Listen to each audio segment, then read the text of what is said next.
Welcome to my YouTube channel Biman 3579 from Golaghat. Welcome to Ronghor.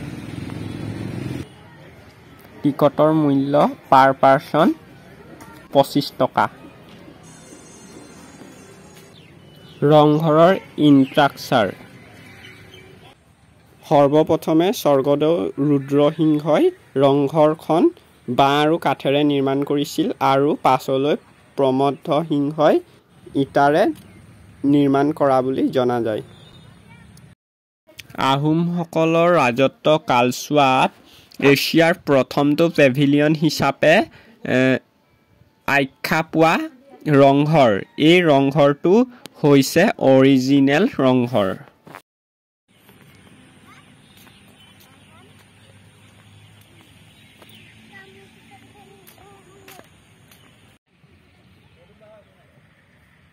ওপৰলৈ উঠি যাওঁ বলক।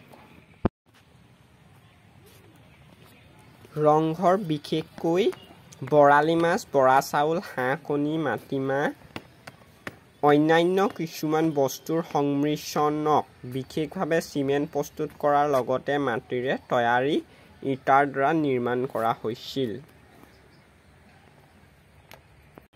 এই ৰংঘৰটোৰ কাষত ৩০০ মিটাৰ এলেকাত বিল্ডিং বান্ধিবলৈ নিদিয়ে, কাৰণ বিল্ডিং বান্ধিলে ৰংঘৰত ছাঁ পৰিব।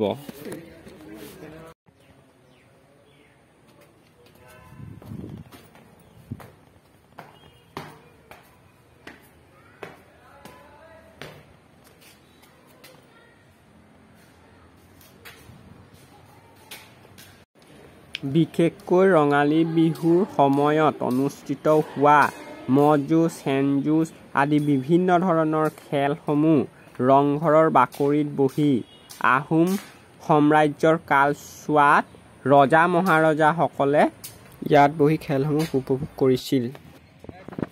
ৰংঘৰৰ আকৃতিটো আঠকোণীয়া, দুটা বাহু দীঘলীয়া। ৰংঘৰৰ ছাল অৰ্ধবৃত্তাকৃতিৰ। ছালৰ ওপৰত দুফালে দুটা মগৰ আকৃতিৰ মূৰ, মধ্যভাগত তিনিটা সৰু সৰু দৌল। এই ওপৰৰ ভাগৰ অংশখিনি নাও আকৃতি।